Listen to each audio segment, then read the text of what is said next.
it for the audio, or you can even watch back. Giving players all the props, or put them on blast. We don't give no hot takes, only talk facts. We're giving all our devotion, riding high on this wave of emotion. Going all out, yeah, cause this is our time. No, ain't no stopping us till we reach the finish line. All in, we came here to win. We're gonna give everything. S-I-C-K on the run. S-I-C-K, sick, sick. On fire, we're ready to fight. We'll bring the house down tonight. S-I-C-K on the run. S-I-C-K, sick, sick. Playing on the car ride, play it when you lounge. X and O, you know that we can hold it down. Shout out to my man Sammy, got it off the ground. And to all the listeners tuned in right now, got debates, analysis, and speculation. This is sports talk for the new generation. You know where to find us, got a reputation. Sick podcast, your #1 sports destination. Giving all our devotion, riding high on this wave of emotion. Going all out, yeah, cause this is our time. No, ain't no stopping us till we reach the finish line. All in, we came here to win. We're gonna give everything. S-I-C-K on the run. S-I-C-K, sick, sick. On fire, we're ready to fight. We'll bring the house down tonight. S-I-C-K on the run. S-I-C-K, sick, sick. S-I-C-K, it's the sickest podcast. Tune in for the audio, or you can even watch back. Giving players all the props, or put them on blast. We don't give no hot takes, only talk back. S-I-C-K, S-I-C-K, S-I-C-K, S-I-C-K, S-I-C-K, S-I-C-K, S-I-C-K. all in, we came here to win. We're gonna give everything. S-I-C-K on the run. S-I-C-K, sick, sick. S-I-C-K, it's the sickest podcast. Tune in for the audio, or you can even watch back. Giving players all the props, or put them on blast. We don't give no hot takes, only talk facts. We're giving all our devotion, riding high on this wave of emotion. Going all out, yeah, cause this is our time. No, ain't no stopping us till we reach the finish line. All in, we came here to win. We're gonna give everything. S-I-C-K on the run. S-I-C-K, sick, sick. On fire, we're ready to fight. We'll bring the house down tonight. S-I-C-K on the run. S-I-C-K, sick, sick. Playing on the car ride, play it when you lounge. X and O, you know that we can hold it down. Shout out to my man Sammy, got it off the ground. And to all the listeners tuned in right now, got debates, analysis, and speculation. This is sports talk for the new generation. You know where to find us, got a reputation. Sick podcast, your #1 sports destination. Giving all our devotion, riding high on this wave of emotion. Going all out, yeah, cause this is our time. No, ain't no stopping us till we reach the finish line. All in, we came here to win. We're gonna give everything. S-I-C-K on the run. S-I-C-K, sick, sick. On fire, we're ready to fight. We'll bring the house down tonight. S-I-C-K on the run. S-I-C-K, sick, sick. S-I-C-K, it's the sickest podcast. Tune in for the audio, or you can even watch back. Giving players all the props, or put them on blast. We don't give no hot takes, only talk back. S-I-C-K, S-I-C-K, S-I-C-K, S-I-C-K, S-I-C-K. S-I-C-K.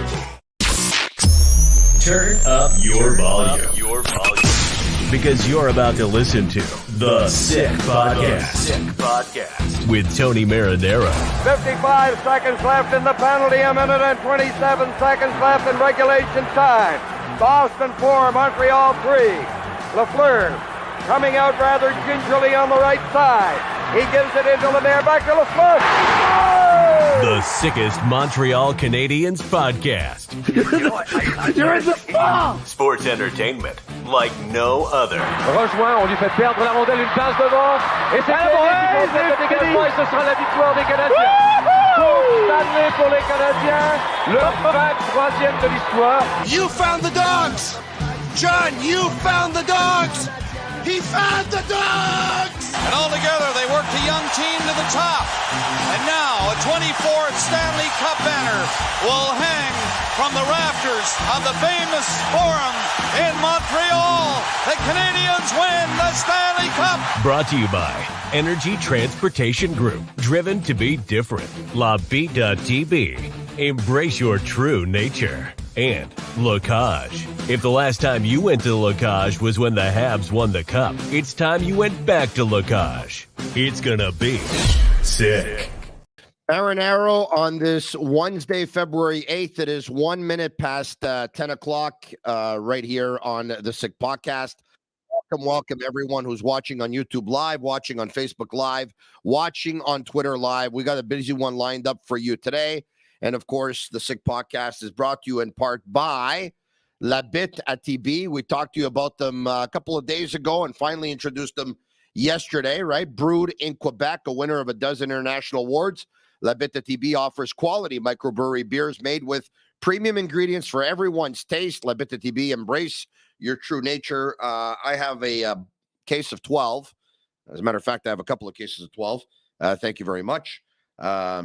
To the Geloso Beverage Group. And this one here with the orange stripe on top, or, you know, if you can see that, this one here is 5%. And we have some that are a little bit more, which I'll introduce over the next couple of days. All right. Okay. So I hope you're all doing well.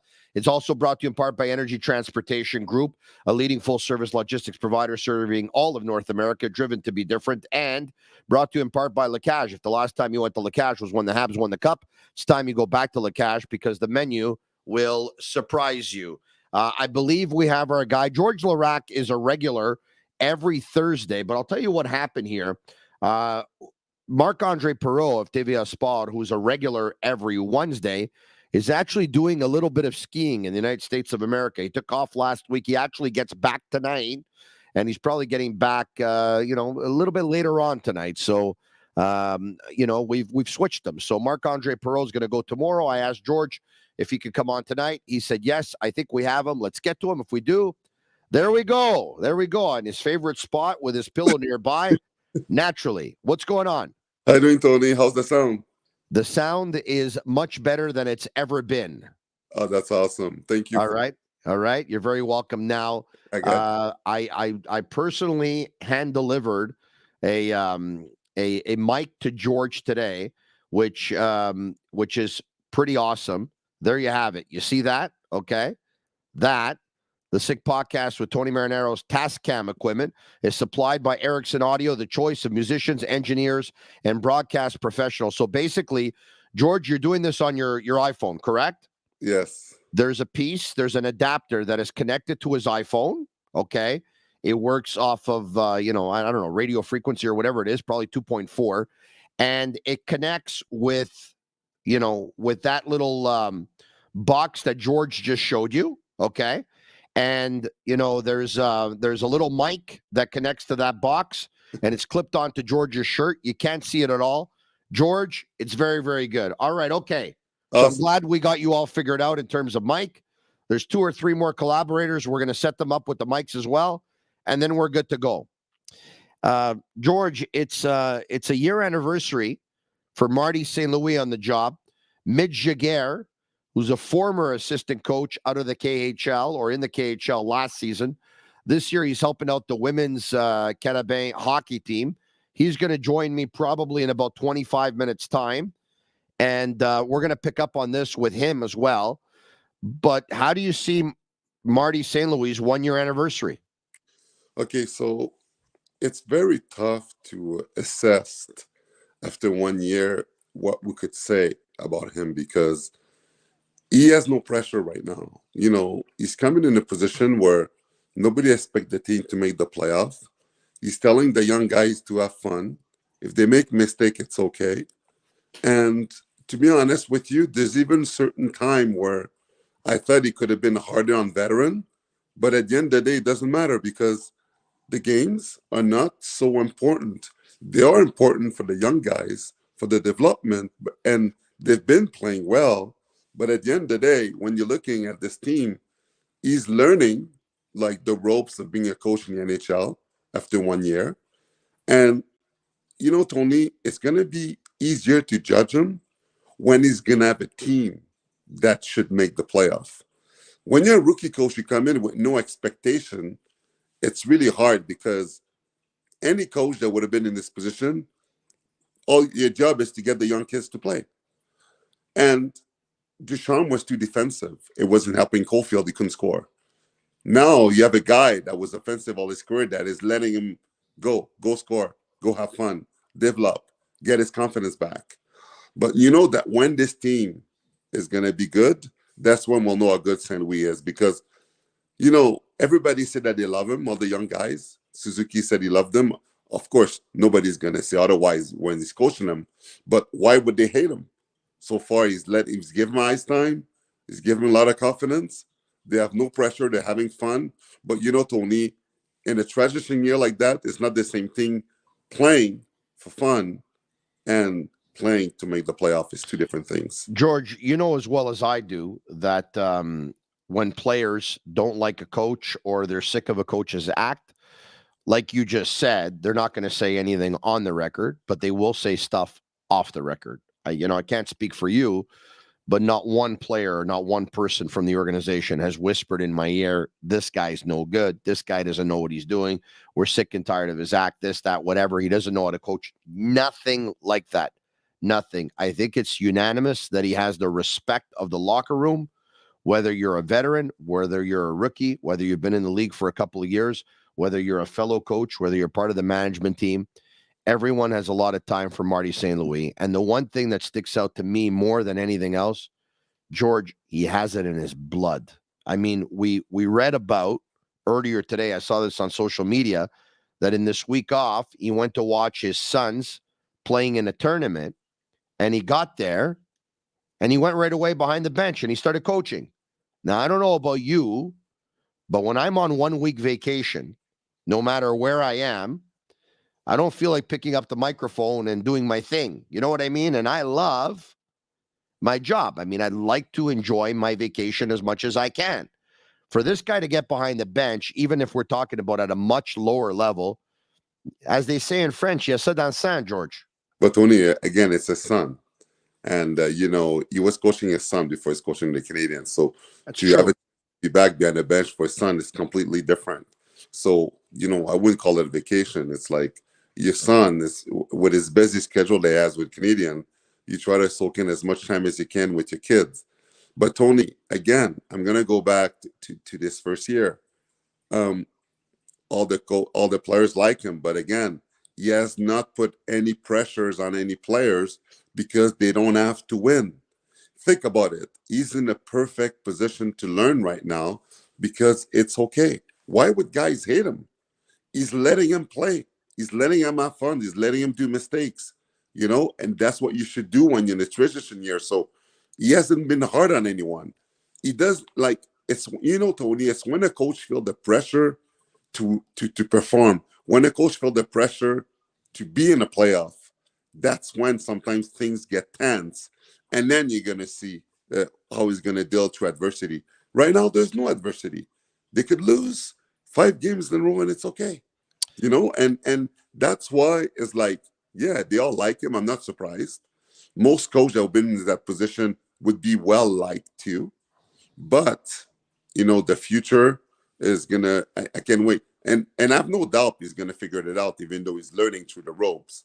But when, in a couple of years, when this team is going to have expectation, that's when we're going to really see what the type of coach he is. What do you think, even though the pressure is non-existent right now or very little and the expectations are low, I want to talk about his strengths and his weaknesses, and I want to start with his weaknesses. What do you think his weaknesses are?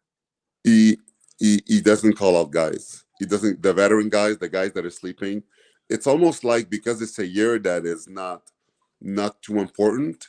He doesn't want to get any veteran guy maybe pissed off at him. So he's very careful, like how he reacts. Like he doesn't throw them under the bus, doesn't say anything in press conference, even though they haven't played well. He'll say, let our guys and have it. He won't name names.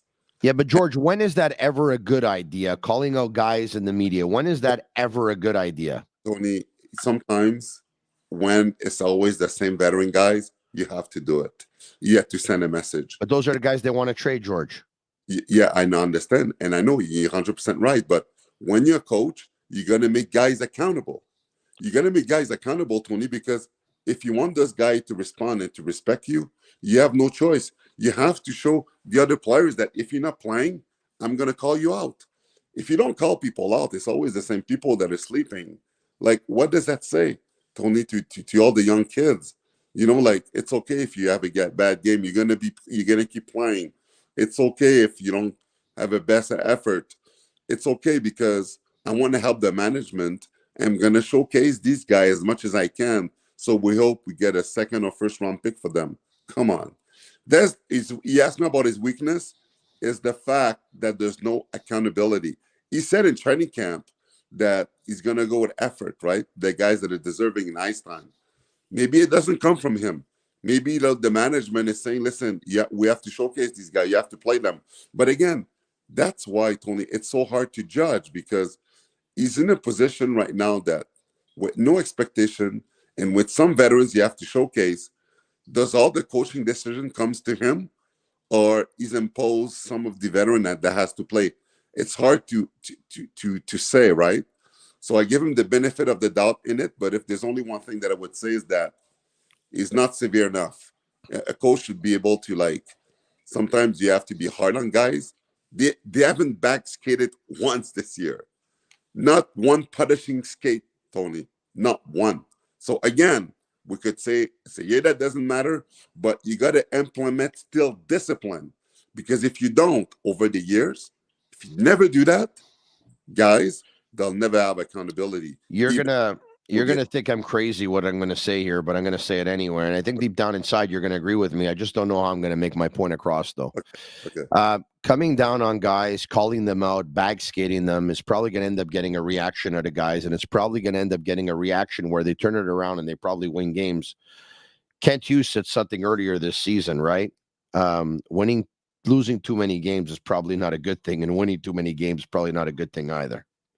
Well, you know, like they're in a rebuild right now, and the last thing they want is to win games. Believe it or not, I mean, they know they don't have a cup team. They don't know that they don't have a contending team. They know they don't have a team to make the playoffs, and so they don't want to be stuck in no man's land. And you know, they'd rather. And this is what I think where they are. Okay, Tony, watch this. Okay, everybody listening to this point, so you guys can understand this very good. The Edmonton Oilers got the first pick how many years in a row? 3. And every year, they were tanking, they were tanking, they were tanking, they were down the bottom. Even when we thought that with those young guys that in a couple years, because like in Montreal, in Edmonton, they said in 2-3 years, they're going to be back on top because of all the first pick they got. You remember who they drafted, though, right? Yes, but the thing is, drafted 3 centermen 3 years in a row. Like that's not the smartest way to do it either. But Tony, the culture in Edmonton with these guys was all about losing. They were so used to losing, they didn't know how to win. They didn't know adversity. There was no accountability. There was nothing for years, 10 years in a row. They didn't make the playoff, despite having first pick and try to get players all over the place.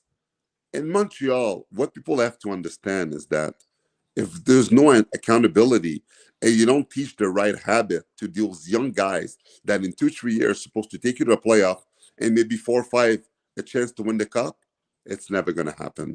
Okay. You cannot put guys in a position that they're going to lose, say it's okay to lose, showing them that it's okay to lose, having no accountability while they're losing, even in a season that doesn't count, because they're going to keep those bad habits, Tony. And when it's going to be time to turn it on, They won't be able to do it. They won't be an example for the next coming kids that will look up to them. It's going to be a losing attitude. Yeah. And you can break from that. All right. Michel Therrien with the Pittsburgh Penguins. When he called them out, I really believe their goals is to be the worst defensive squad in the league. I mean, you know the whole thing at the press conference, right? I want you to think of that Michel Therrien. I want you to think of John Tortorella screaming at Andre Roy the way he was.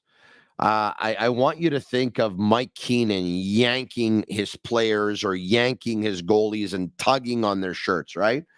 I want you to think of the late Pat Burns who said to Shane Corson, you can go mange la merde, okay? I want you to think of all these hard-nosed coaches of the last 20, 30 years in the National Hockey League, okay? They wouldn't be able to work in the National Hockey League very long nowadays, George, because the players nowadays, much like the younger generation nowadays, you come down hard on them. They don't react well, George. You have to be their friend. You have to be their psychologist. You have to be their buddy. You have to give them the tap on the back. You have to encourage them. You have to give them positive reinforcement. That's what this generation is nowadays. Okay, Tony. I don't think they would react to what you're talking about. I'll tell you about two coaches, okay? Two coaches that I know well. Two coaches. Michel Therrien and Bob Hartley. They were not friends with their players. They were respected. They pressed the citrus as much as they could. They got the best out of the players. They have winning record everywhere they went. Everywhere they went, they were winning. They were not fun to be around when you're a player. They were accountability. You couldn't cheat. They were hard on you. They were yelling at you. But you know what? They got the best out of the players. If Michel Therrien was the coach right now, this team would have at least 7 more wins. Easy.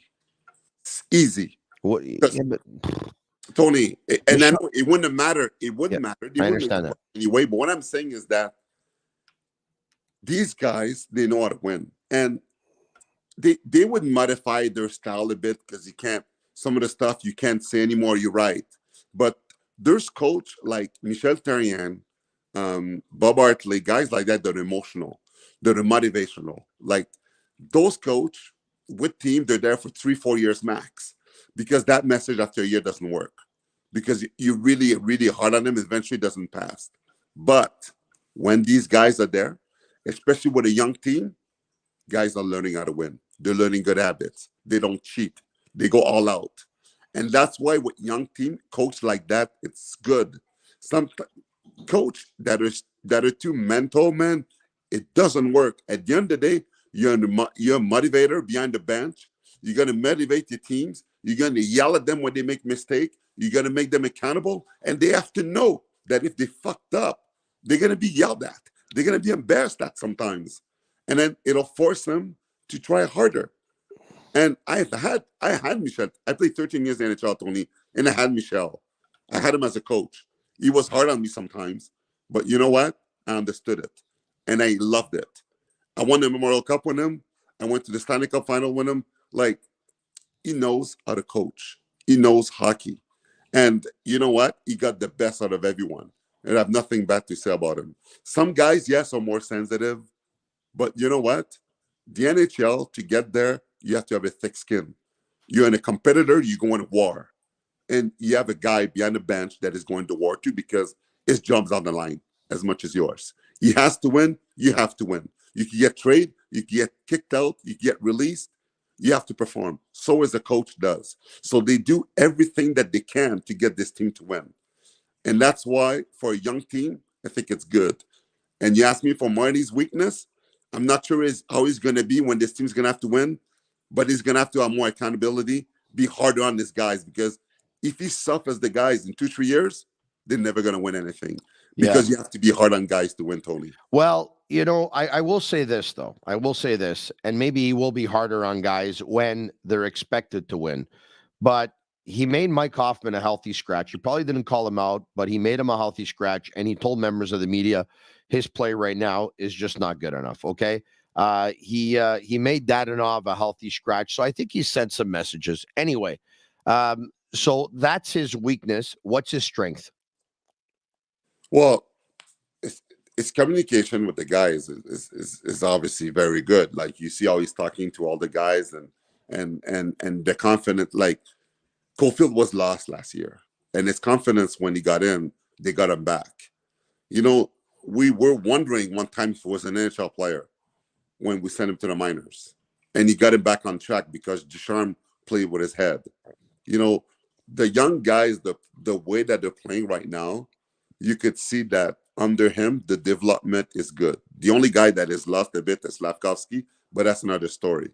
But all the other young guys that you see, the young core of this team, Suzuki, man, like, his confidence with Marty St. skyrocket. And that's good because St. Louis had so much success in the NHL that, first of all, they all look up to him. Even if he doesn't say anything, because of the Hall of Fame career that he's had, and he was a small player and he beat the odds, it's like inspiring to these guys that are playing with the team. So it's easier to listen to him because he's done it. He's won. So they look up to him. They're like, okay, he's a good role model for us. Let's follow his lead. So that helps with experience. So it's communication with the guys and finding their offensive touch. That's been really good because God knows how they were affected last year before Martin came in. So at least he got him in the right track. So then we could started to see the potential of our young guys for the future because of the work he's done with them. All right. I want to move on. A couple of more minutes here if we can. Logan Mailloux had an interview with Anthony Martineau of TVA Sport. I'm sure you saw it. Yeah, I'm sure you even talked about it. What did you think? You know what? I love Logan Mailloux. Fuck the past. Okay, what happened? Let's move on from it. He paid his dues for that. I never want to talk about that again. Logan Mailloux, right now, he's looking like a guy that's going to be playing the NHL next year. He is burning the Ontario League, 36 points in 29 games. He's playing unbelievable. He's playing physical. He's fighting when he has to. He's a complete package. He could skate. He could do it all. He did in Michigan the other night for a hat-trick goal. And like, to my memory, I haven't seen a defenseman do that. Like, we saw forward, not defenseman. He is playing so well. He's so confident. I know that last year, if he didn't get hurt, maybe he starts in Montreal this year. He's poised. I wouldn't be surprised only if he starts in Montreal next year. And a lot of people, like observers, when they're watching him play, they were saying that despite how good Goulet and all those young defensemen Montreal is, he's the best prospect in D-men that the Canadiens have. So I can't wait to see him next year. Yeah, I thought that the hat-trick game was really something. I thought the Michigan for a 6'5", 220-pound defenseman, I think that's something else too. Look, I know I'm going to get chastised here if I don't say anything to you saying forget the past, because, George, we can't forget the past. Having said that, I know you're not saying that with any disrespect to the victim at all. It's just that I know where you're coming from, George, because you believe in second chances. I believe in second chances. You believe in people rehabilitating themselves. I believe in people rehabilitating themselves.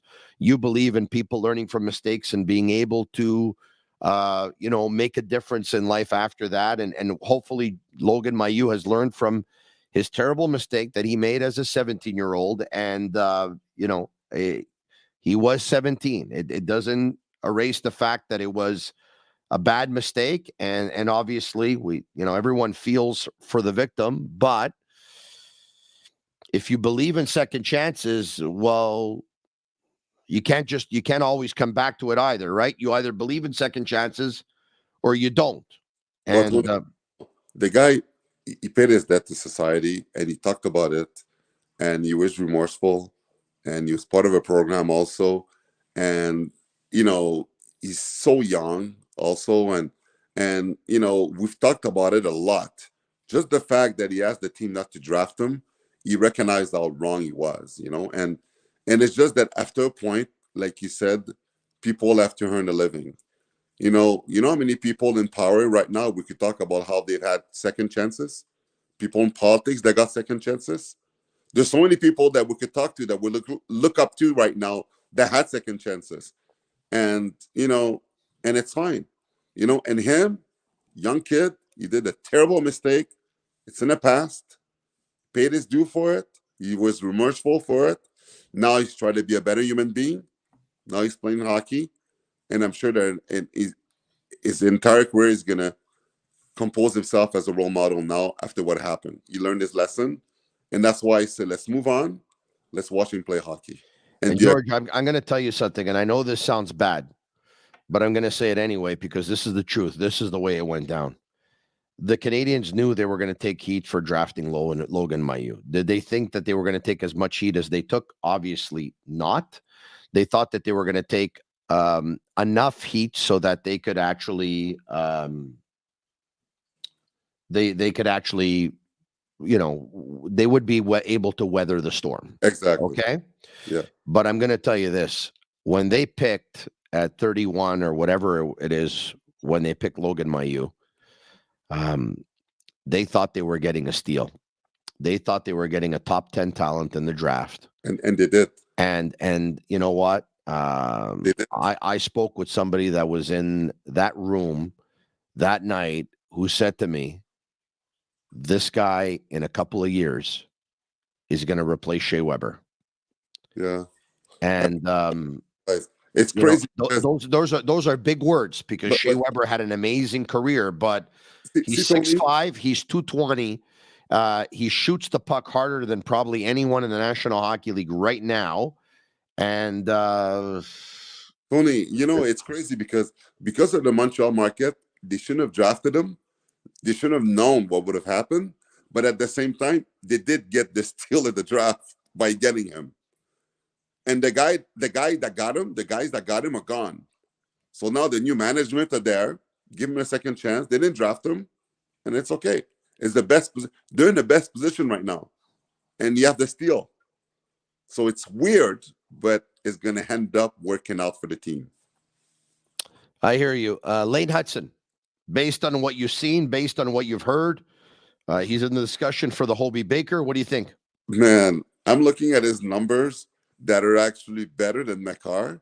Like, he's growing too. He started 5'8" last year. He's 5'10" now. Tony, man, Montreal have so many great prospects at D-man. We know they can use them all. They can't all be in the NHL, but there's one thing for sure. Whatever one they're going to want to keep and the one they're going to want to trade, they're all such high value that they're going to be able to get great players. They're like great wingers to be up front because they're loaded with great young D-men. And this decision is going to come next year. Which one do we keep? Which one do we want? Because they can have them all. But it's impressive because and it looks like it will be, Hutson and just Mailloux, these two guys living up to potential, you put them in Montreal with Goulet, then you know that, there's going to be too many defensemen. And that's a great problem to have because it gives you a chance to add asset up front. Last one, and then I'm going to let you go. Thanks so much, George. 30 minutes, bro. Laraque. All right. You're not laughing yet. Are you laughing? Yes, I'm laughing. All right. I want to finish with the Edmonton Oilers. They're your former team, like the Canadiens. The last time you were on a week ago, I asked you if you gave them input on Edmundson. You said, Tony, look, anytime anyone asks me about a player, I'm not going to lie to them. I'm going to tell them what I think. Yeah. And without putting words in your mouth, you basically said, buyer beware on Joel Edmundson, bad back. He's in a downward spiral. The injuries have got the better of him, and he's no longer the defenseman that he used to be. Correct? Is that fair enough? Yes. Okay. The Oilers are still out there when it comes to interest in Joel Edmundson. Pierre LeBrun tells us the Oilers and the LA Kings are the two teams that are the most interested. Yeah. I know you told Edmonton what you told Edmonton. Do you think they're still going to go out and go for it? No, I don't think so, Tony. And Tony, I could tell you that the other day I saw Superman flying out of my house. You don't know. Oh, George said it. It must be true. Yeah, I could say anything. It's easy. Oh, yeah, I know this, I know that. I could tell you for a fact, Tony, that it's not going to happen. He's not going to Edmonton. For a fact? He's not going to Edmonton. He's not going to Edmonton? No, he's not going to Edmonton. So I don't know where he gets his info from, But Edmonton right now, the last thing that they need is to get a guy that is hurt, having back problems, because things are so hard right now. They're fighting for playoff spot. Imagine if they were to go get a D-man that they need so bad. He gets hurt when they already know that he has a bad back history, and they're going to go and do that. They inquire about it, and they know, and they're going to take a chance. Because, of course, if Edmonton goes to Edmonton, he's going to want to play every game, and they just got him. They're fighting for a spot. But the thing is that the way he's one of the worst in the league for plus minus. And the reason why is because he's clearly not 100%. And Edmundson not at 100% is a bad D-man. And the Oilers having so much trouble with Campbell right now. Are you going to really take a gamble at the deadline for D-man that his back is done, that can be 100% when you need a really good top 2 D-man to help you make the playoff? Hey, knowing there's going to be several wingers who are no longer going to be Montreal Canadiens at the end of the season, at the very latest, and I'm talking about Dadonov and Drouin, would you take a flyer on Puljujarvi, or do you think he's a flop? Hold on. Did you say that there's some wingers that will be gone at the deadline from the Montreal Canadiens? Did you say? No, I didn't say at the deadline. I said knowing that at the very latest, they'll be gone at the end of the season. Oh, okay. Because if they can't trade Drouin and they can't trade Dadonov at the end of the year, they're just going to let them go, right? Yes. So knowing there's going to be some wingers that'll be gone at the end of the year and they won't be back with the Canadiens. My last question here in 30 seconds. Would you take a flyer on Puljujarvi, or do you think he's a flop? He's a flop. Listen, Puljujarvi in Edmonton, he said that he didn't know. He said publicly, listen to this, Tony. He didn't know what his identity was. He didn't know how to play hockey anymore. He said that publicly. Are you kidding me? The guy said that. And we're like, are you what's wrong with you? You don't know what your identity is. Your identity is what you make of it. He went to Finland. He got back to the Oilers, and he looked really good the year that he got back. And now he looks like he's lost. And the thing is, yeah, he's a good project, another team to try to see if they could get him going. But project, Tony, it's always suspect. Montreal is such in a great position right now with all the prospect that they have and the young D. Look at all the bad veterans, all they're rotten in this lineup. Don't take a chance on a suspect. Go with sure deals. Think that you're sure. Not things that are not working elsewhere, hoping that it's going to work there. Because if you make a bad decision on another lengthy contract again, look how hard it is. There's some contract in Montreal that was scratching their head about how we're going to be able to get rid of them. Don't go get Puljujarvi, man. Thanks, George. Appreciate it, buddy. Have a great night. We'll talk to you again next week, okay? Sure.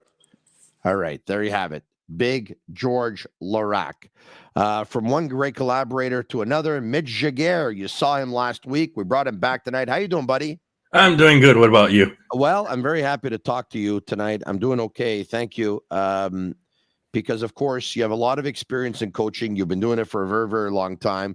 You were an assistant coach in the KHL last year. You're helping out the women's team with the Canadiens this year. So once again, you know a thing or two about coaching. It's Marty St. It's the 1-year anniversary that he was hired from by the Montreal Canadiens as head coach with the interim tag last year, which obviously they removed in the off season, and is the head coach this year. 1 year later, I asked George maybe some of the weaknesses, and then I asked him for a strength. The weakness, he said, was he doesn't think he calls out players enough. He thinks he lets them off the hook. And for example, he doesn't bag skate them, doesn't call them out. And he says he believes players need to be accountable when they're not bringing it. He would have liked to have seen Marty St. Louis call out players. In terms of his strengths, obviously, he talked about the respect that he has from all the guys in the locker room. Can you give me a different weakness, and can you give me a different strength?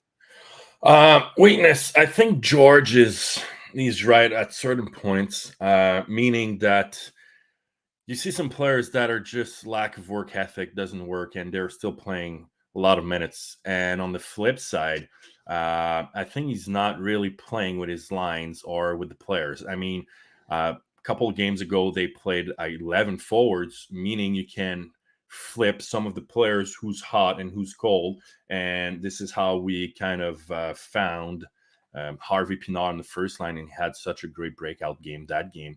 But I think he could probably start coaching a bit more, but is in a position that right now, I think George said it too, they don't have to win.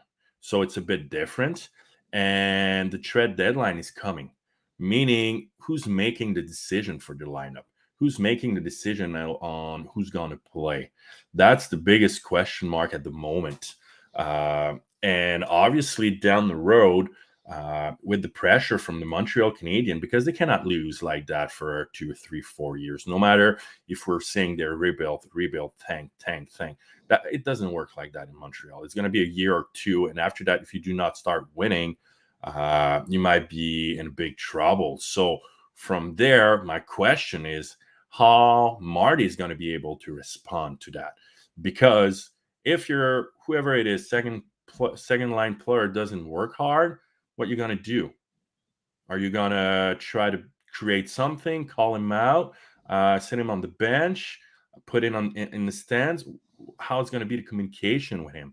So I think that's one of his weaknesses from game managing, like meaning just trying to play a little bit more with the players. Obviously, we saw him sending Hoffman in the stand, but I think Dadonov too. He did the same Dadonov thing with too. Dadonov, yeah. But the new reality too is, like, I remember at the start of the season, Marty saying, "I will not." What did he say about Dadonov? He knows how to play hard or work hard, so I'm not going to tell him how to do it. I just say, "Look, wake up," or something like that. So that communication skill is big for him, but he has to be careful about what to say or what to not to say. So I just think it's game-wise is his biggest challenge at the moment, and down the road when it's going to be important to win, because he's still young. Can you have some better coaches with him? Maybe not. We've talked about it last time, but I think he can always surround himself with some older coaches with more experience, just to have another point of view, I'll say. So I'll say that's probably his biggest weaknesses at the moment. In practice, it's totally different. I had a chance to stop by in the morning before going to the Montreal University and watch some practices, and he's calm, but he doesn't have to be loud, because everyone is just watching him and just hearing him and listening to him, and he doesn't have to, because now the pro players, they don't ask why, they ask how can I be better, for most of them, because if they were better, they have more points, more goals, more ice time, whatever it is, their next contract's going to be bigger. So that's one thing that is really important. So players going to ask how can I be better. So when I stopped by the Montreal practice facility at Brossard, we can see St. Louis really taking care of the whole squad, talking with them, and probably more than any other pro coaches. He's just taking the time to tell them what he wants, how he wants it, and if it doesn't work, he will take the time to show it, because obviously we've seen so many clips on Twitter, Facebook, social media, that he's in the drill showing it. Like, you love that drill with that video. I said with Caulfield, what, he's faking the clapper, getting inside, power play goal. And a couple of weeks ago, Caulfield did the same, but he's able to do it. So players just like, they're amazed, they're blown away. So his communication skill obviously is a big part, and that's the thing we don't know. What did he say one-on-one in his office in the locker room? Maybe he's calling out the players in the locker room. Things that we don't know, and how big it is to call him out there on the newspaper, RDS, whatever it is. It probably doesn't work anymore. But like George said, with Michel Terrien and Bob Hartley, don't forget TVA Sport, please. TVA Sport, yeah, like TSN, all of them. No, don't worry about the rest. Just worry about TVA Sport and BPM Sport. Yeah, don't worry about Sport and BPM. And Bob was the same in the KHL. Like, he's not friend with anyone. And don't get me wrong, there's different types of coaches. The head coach of the Lightning Tampa Bay is the same. He's so calm, close to the players. John Cooper, yeah. Yeah, John Cooper is an amazing guy. But let's take Bob. I had a chance to know him. We chat quite a bit, and he helped me a lot in the KHL. He's not a friend with their players, but he really cares, and he will try to get the best out of them in almost any ways he can. Obviously, in Russia, you can say things that they don't understand. That's another story. But it's just trying to find the fine line.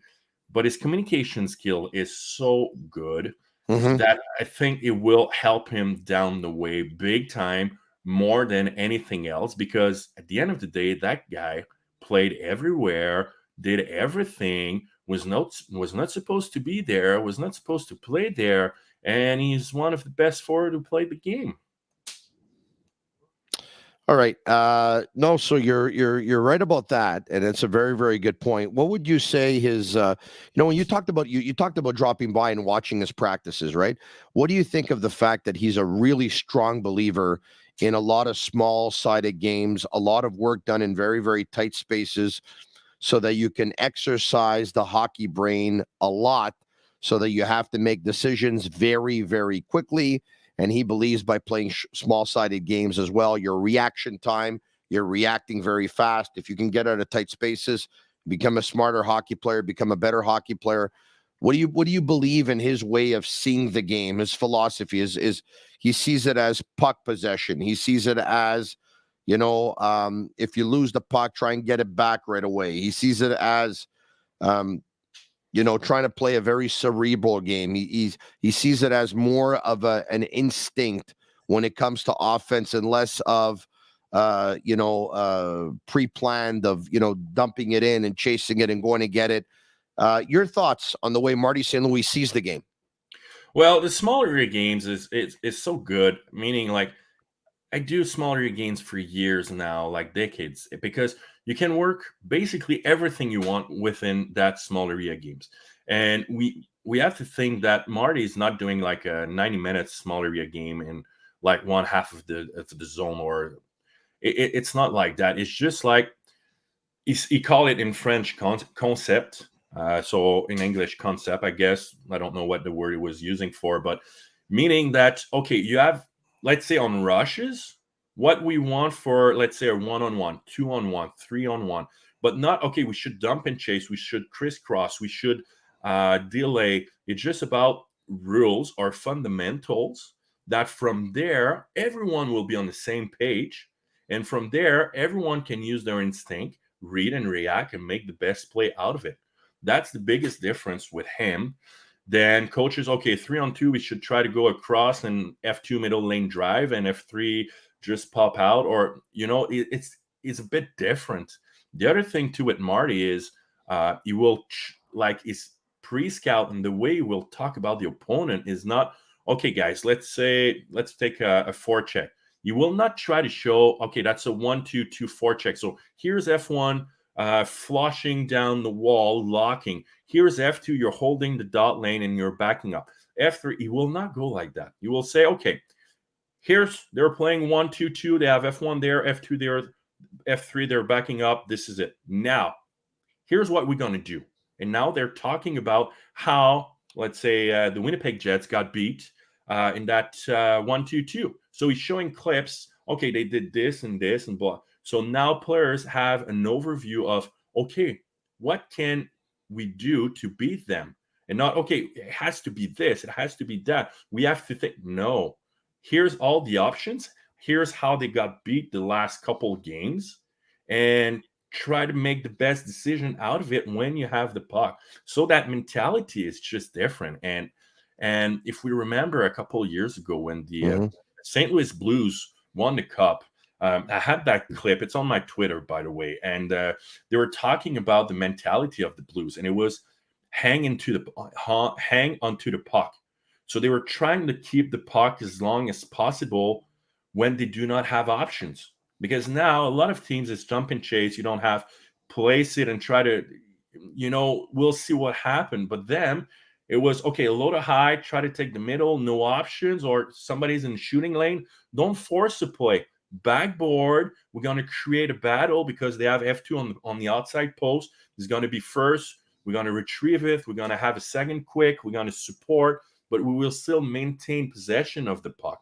So that's the mentality Marty's tried to bring with them, because it was a lot of, I'll call it junior, but it's not because of the charm, but dump and chase, establish your forecheck, speed, finishing hits. But the reality, it's hockey, it's like that only in the playoffs. But you still have a long way to go, and you still need to have a team that is able and capable of playing that way.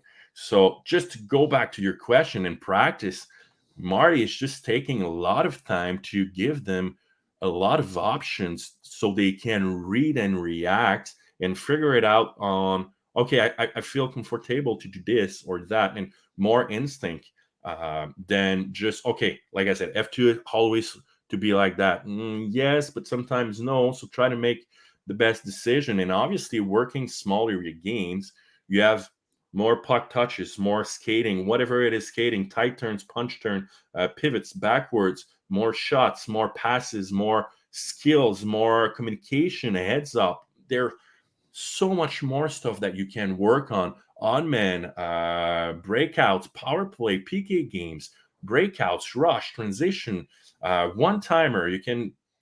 There's sky is the limit. So you work on skills, but you work on the game as well. The fine line is doing too much. And at the moment, I can say he's not doing too much. Players are getting better every single day. The only thing is they don't have a good team at the moment. No, they don't have a very deep team. And they have too many players that are going to be traded or just release it. So it's just trying to work with the players that for the future that really want to stay, and they're going to the players that they want to probably won the Stanley Cup with them. Yeah, I think the one area in which I've seen that it's been a little bit difficult in the 1 year that Marty St. Louis has been the coach of the Canadiens, which, by the way, I give him a passing grade and by far, because I think there's a lot of strengths. Too. Okay, I think there's a lot of strengths. Number one, he was able to turn Caulfield around, right? What he was able to do for Caulfield's game, absolutely fantastic. That's number one. Number two, I find they're much less predictable in the way they attack. Number three, he obviously has the respect of all the players in that locker room. Number four, I think his practices are very, very high tempo. They are. And I mentioned this earlier tonight on TVA Sport, and it's not a prerequisite. The coach doesn't have to be a classy guy or doesn't have to be a good man, but I believe if you're the coach of the Montreal Canadiens, I believe you have to be. And Marty St. Louis is a very, very good man. He's a very, very classy individual. I think he's a modern day thinker. I think he thinks outside the box. I think he's very, very analytical in his approach. So I think he's got tons of strengths, and I think he's going to end up making a heck of a coach. Where I think he struggled in the last year, Mitch, is I think the Canadiens have 11 bench minor penalties in the year that he's been the head coach of the Canadiens. And that's a lot of bench minor penalties. I believe that's the second most in the National Hockey League, just after Arizona. And, sometimes it looks like it goes a little bit fast in terms of the line changes. They've been caught with too many men on the ice a ton of times. And look, I think with time and on the job and repetition, and he's going to get better at that, right? At that one point, he's going to be quicker. He's going to be faster. Yeah. I remember myself, like 2 years ago, I was coming back from Winnipeg, got a job at university, and with the COVID, I didn't really coach. Got the job in the KHL, and my first practice on the ice, I think I never talked about it, but I was supposed to be the video guy only, and first day there, I didn't sleep for 36 hours, and the coach said, "Where's your skates?" So I didn't bring them. Say, "Well, you're a coach. You'll go on the ice."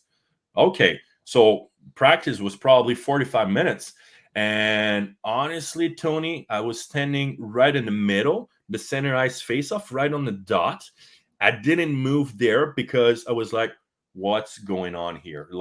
I was shaking. I was goosebump. I was like, "That's so fast." And when I did my first game behind the bench, I was like, wow, okay, that's not junior, that's not university, that's beyond and above. So I totally understand what you said right now, that Marty is more experienced. So that's why I was saying too, when it's going to be about winning, you cannot allowed that thing.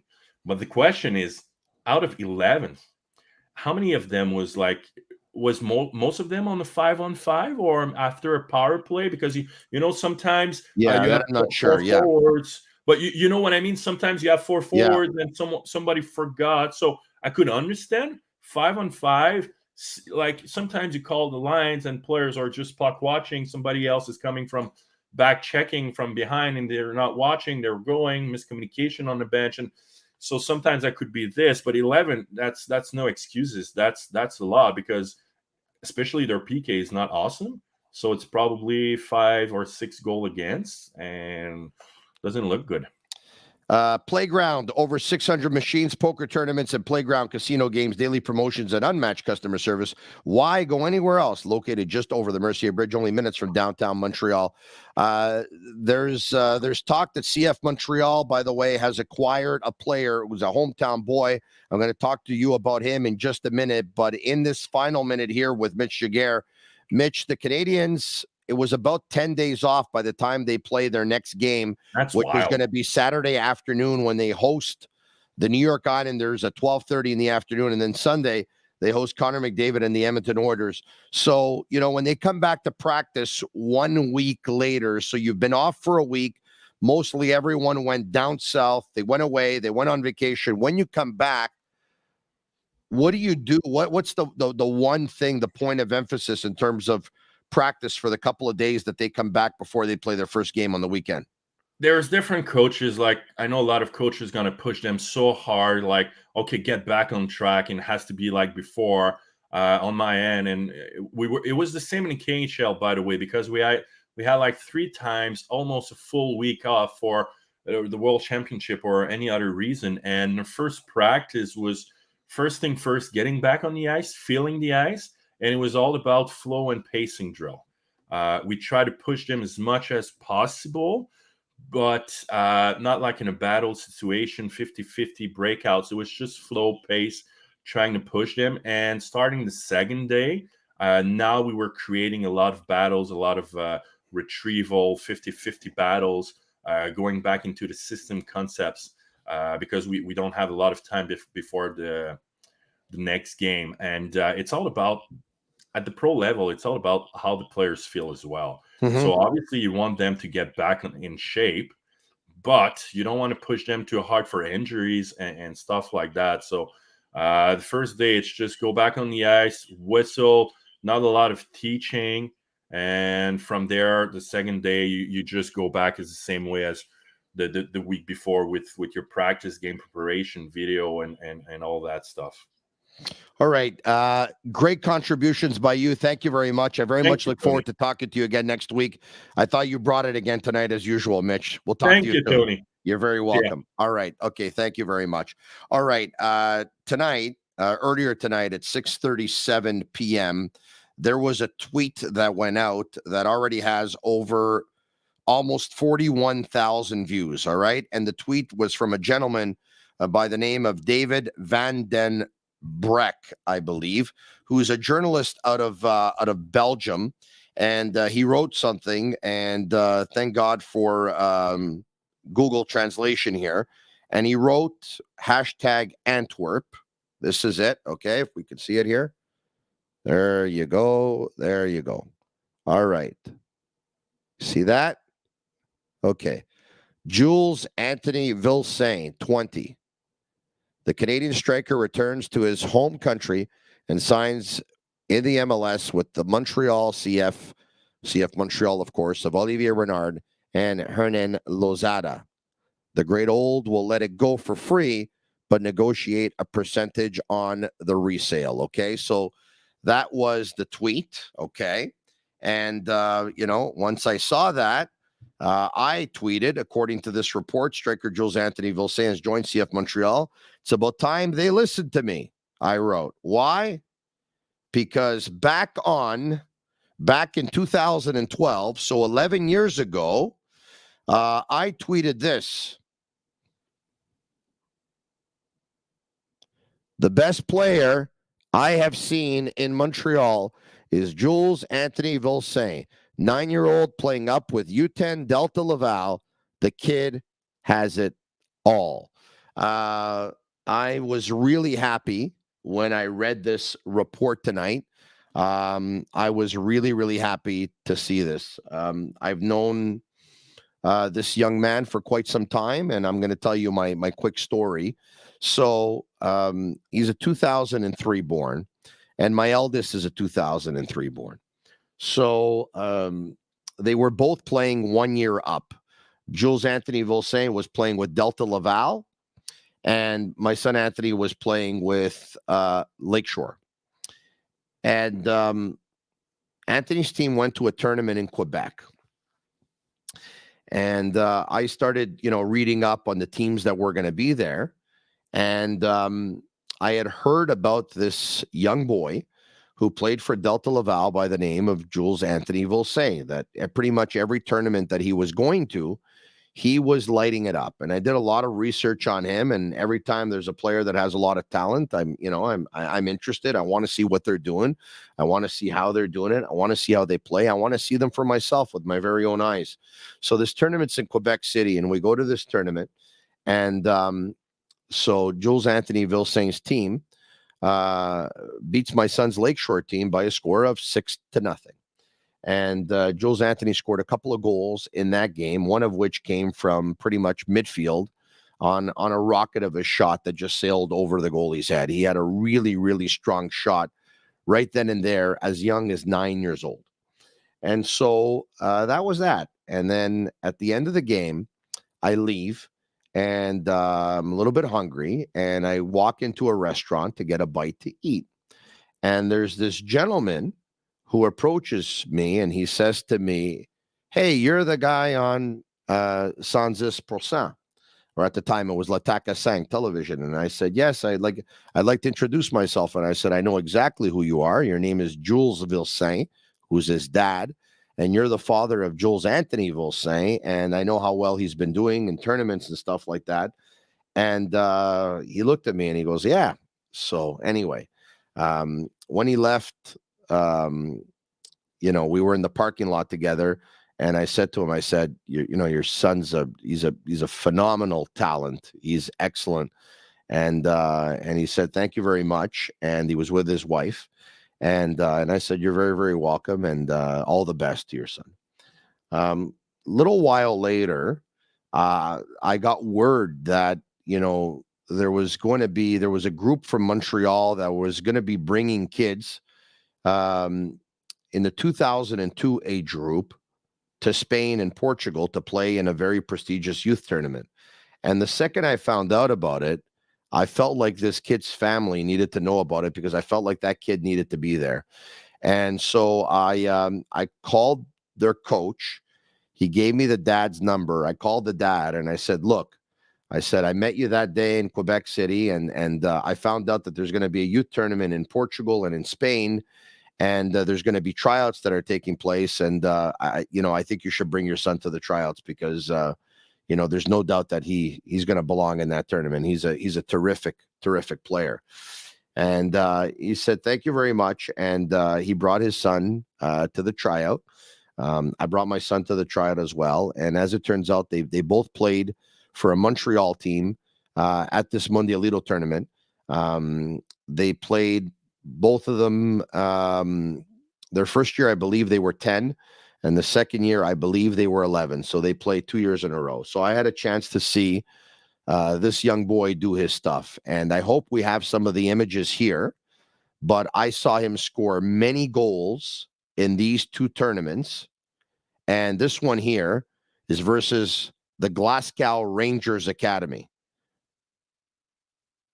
versus boys 1 year older than him. There you have it. Fakes the shot with his right, puts it on his left, and he buries it. And take a look at this. Take a look at the celebration. As you can see, this boy not only has talent, this boy has personality, and he has a love for the game. That's one of them, versus the very reputable Glasgow Rangers Academy. This one here, the following year, versus the FC Barcelona Academy. We lost this game by a score of 10-1.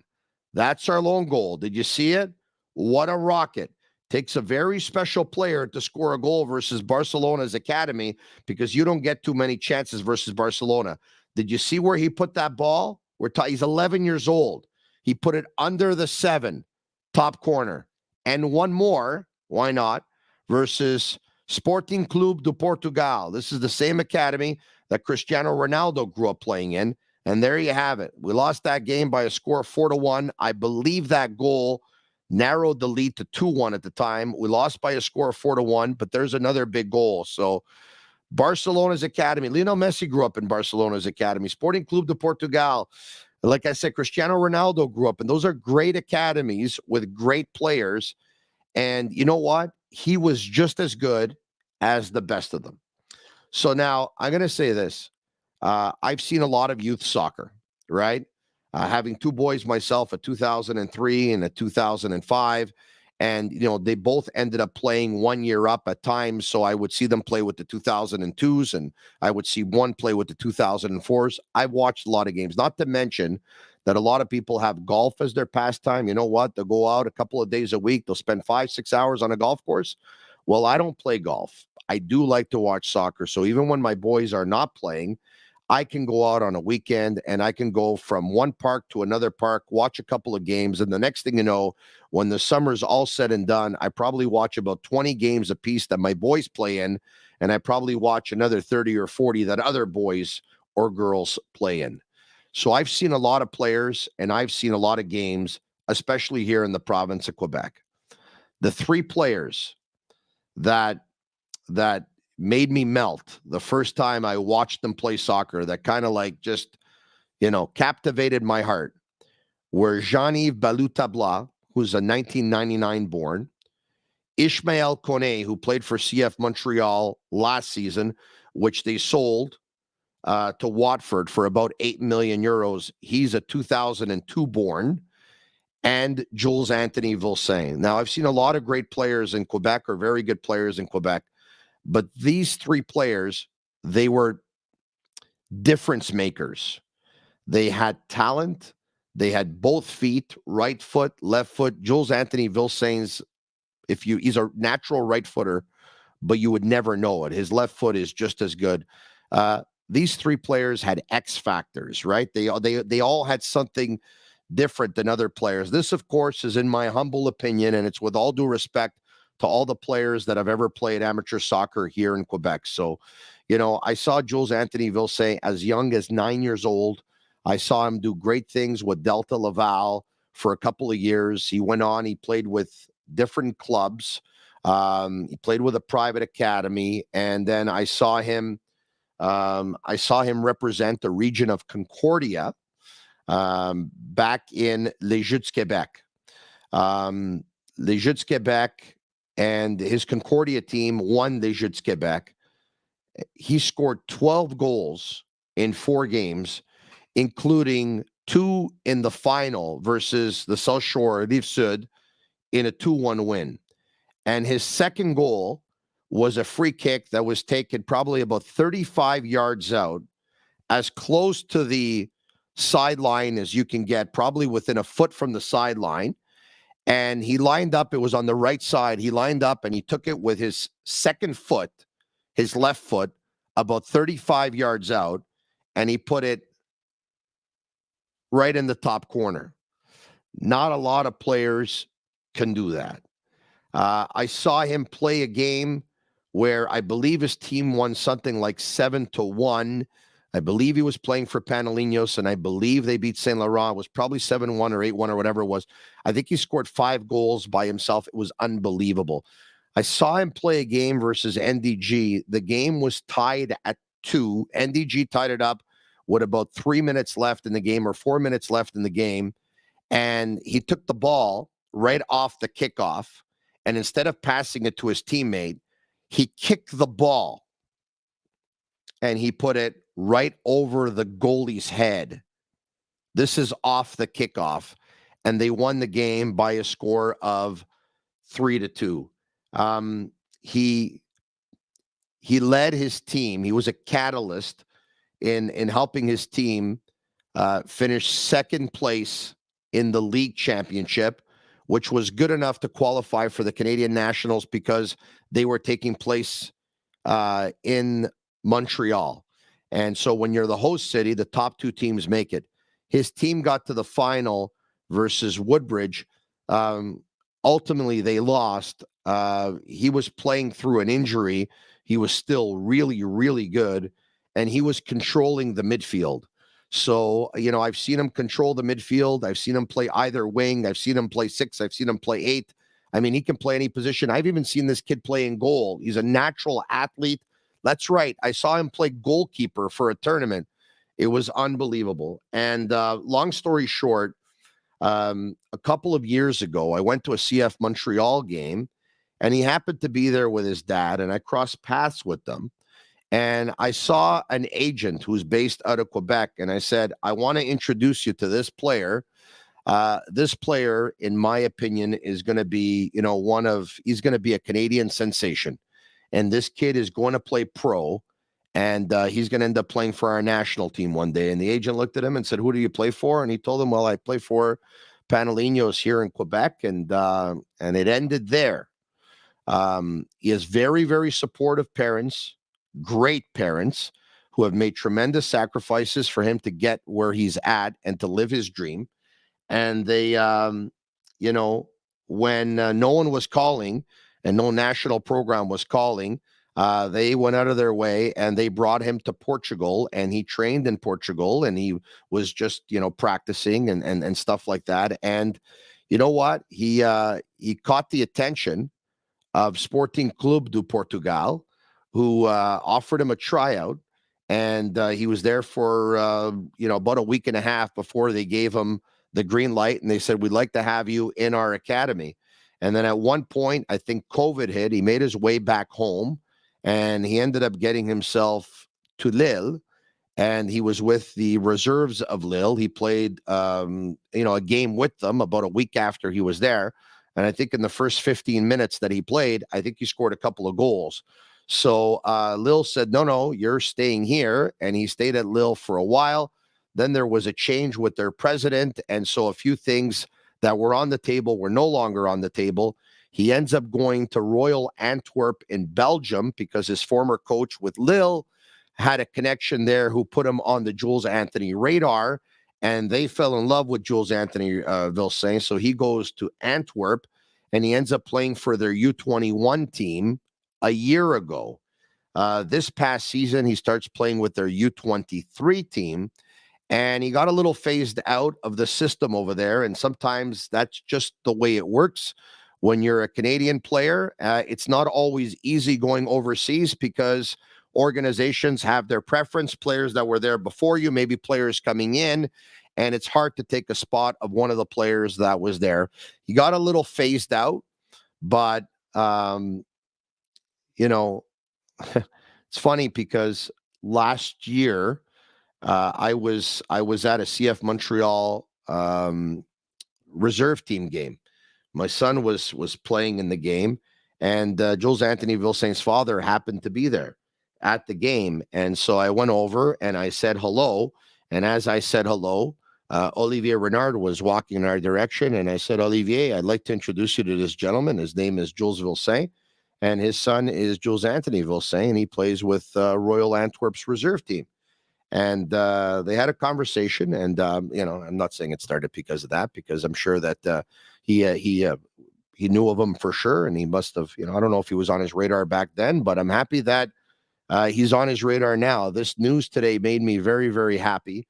It took something to make me happy because today was a very, very tough day for many Montrealers. There was a lot of bad news that came out of Laval, and so this was able to cheer me up a bit because Jules-Anthony Vilsaint is coming home. And my message to the media is this: even though I hyped this young man up and I hyped up this player by telling you that I think he's one of the 3 most talented players I've ever seen in Quebec, let's not demand too much right away, okay? Let's take our time. CF Montreal is, they're going younger. They're giving young players a chance. It's going to be difficult, I think, for them to get the results they got a year ago with the team that they have and the amount of changes that they had.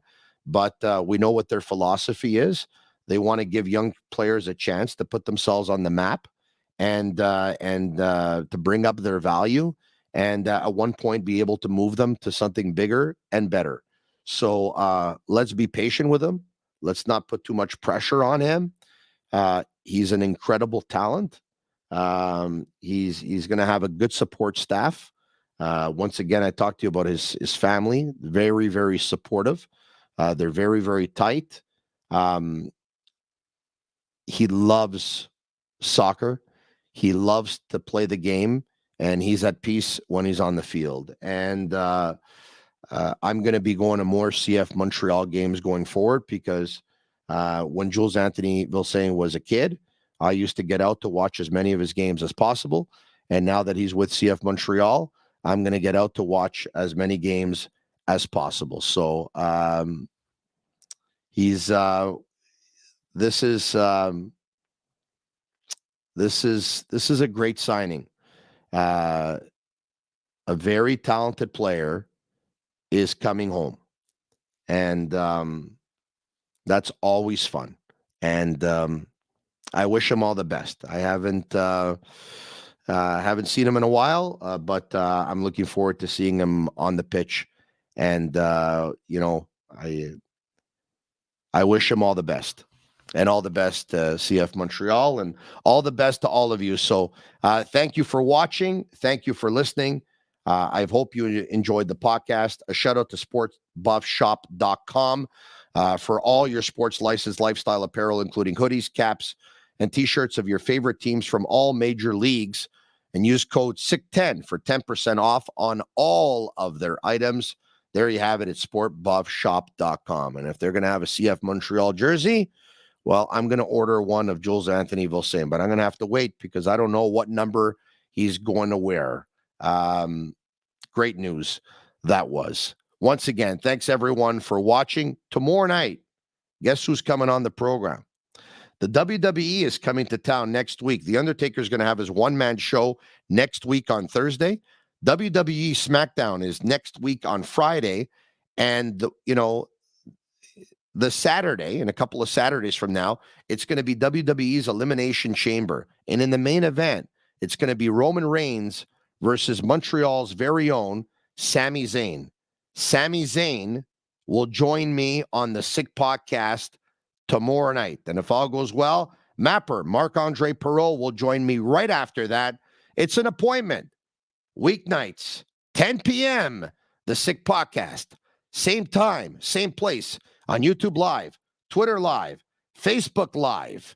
If you watched it tonight and enjoy the program, message SICK, S-I-C-K. If you like it, like it. And if you're going to listen tomorrow on Google, Apple, or Spotify, leave us a 5-star review. Tell your friends about it. Say the podcast is pretty sick. And Marinaro gave us a pretty good scouting report on a young player by the name of Jules-Anthony Vilsaint. Who's that, you say? You know, the guy from the Sick Podcast. Who am I? I'm Marinaro. And that's a wrap. Hope you don't miss us too much until next time. Follow the Sick Podcast with Tony Marinaro on YouTube, Instagram, Facebook, Google Play, and Apple Podcasts. The Sick Podcast is brought to you by Energy Transportation Group, driven to be different. Laraque, embrace your true nature. And Laraque. If the last time you went to Laraque was when the Habs won the cup, it's time you went back to Laraque. The menu will surprise you.